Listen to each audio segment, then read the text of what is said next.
In the blood-soaked streets of revolutionary Paris, two brothers rose to godlike power, unleashing the reign of terror that claimed 17,000 lives. Maximilien Robespierre, the incorruptible visionary, and his loyal shadow, Augustin, the young firebrand. But in a single chaotic night, their empire crumbled. Betrayed, wounded, and dragged to the scaffold, their end was as brutal as the revolution they ignited.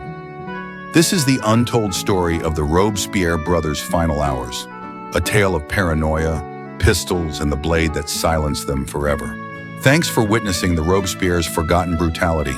If this tale gripped you, like, subscribe, and hit the bell for more dark history. Comment, were the brothers villains or victims? Until next time, question the blade. The brothers' brutal end marked the Thermidorian reaction, a conservative swing that dismantled the Jacobins and paved the way for Napoleon's rise. Maximilien, once hailed as the incorruptible, became a symbol of revolutionary excess.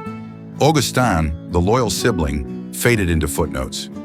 Yet their final screams humanized them, reminders that even tyrants bleed. Today debates rage. Were they saviors of the Republic or its butchers? Their unknown agony, that shattered jaw, those broken legs, reveals the revolution's cruel irony. The guillotine devours its own.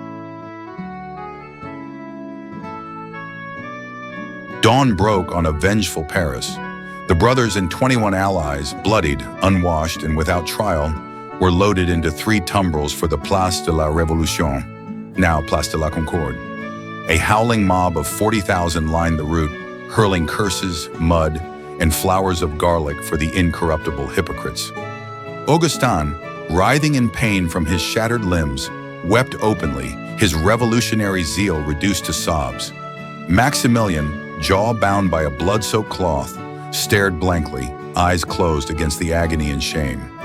At the scaffold, executioner Charles-Henri Sanson prepared the blade. Maximilien ascended 10th, unassisted but trembling. As Sanson ripped off the bandage to bare his neck, the wound tore open. Robespierre emitted a guttural scream that echoed through the square, a final human cry from the architect of silence. The blade fell at 4 p.m., severing his head to wild cheers. Augustin followed soon after, his body crumpling lifeless. In the days that followed, 82 more Robespierrists met the same fate, ending the terror, but unleashing the White Terror's backlash.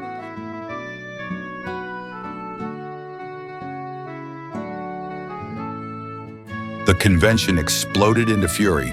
Saint-Just began defending Robespierre, but was shouted down. Tallien waved a dagger, vowing to kill the tyrant if needed.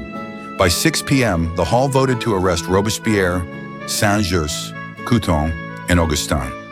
Gendarmes, led by a young Napoleon Bonaparte's future rival, stormed in. Augustin, frantic, bolted from the hall, leaping from a window in a bid to escape, only to shatter his legs on the cobblestones below, dragging himself in agony through the shadows.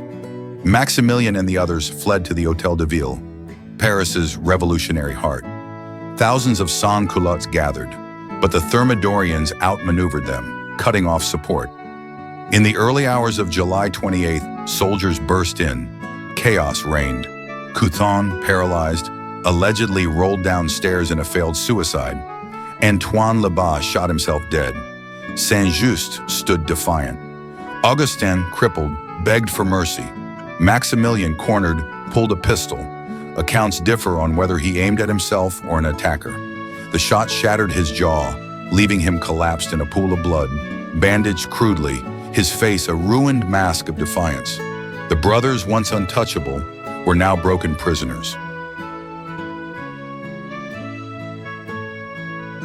Maximilien's paranoia peaked in July 1794.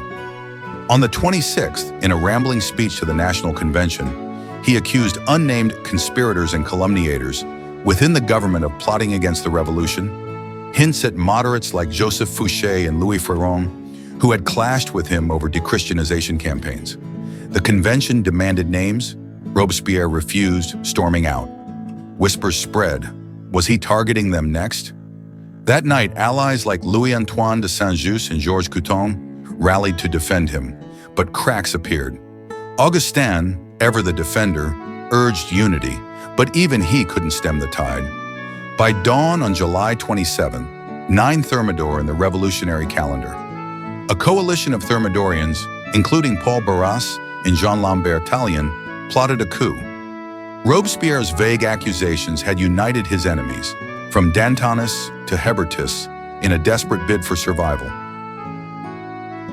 By 1793, the Robespierre brothers dominated France's fate.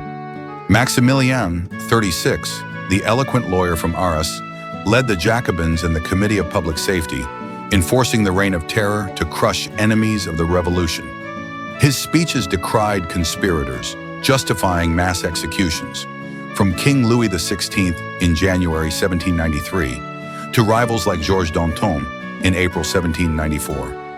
Augustin, just 30, his half-brother and unwavering ally, represented Paris in the convention and commanded the revolutionary armies, earning the nickname the Younger Robespierre for his fierce loyalty.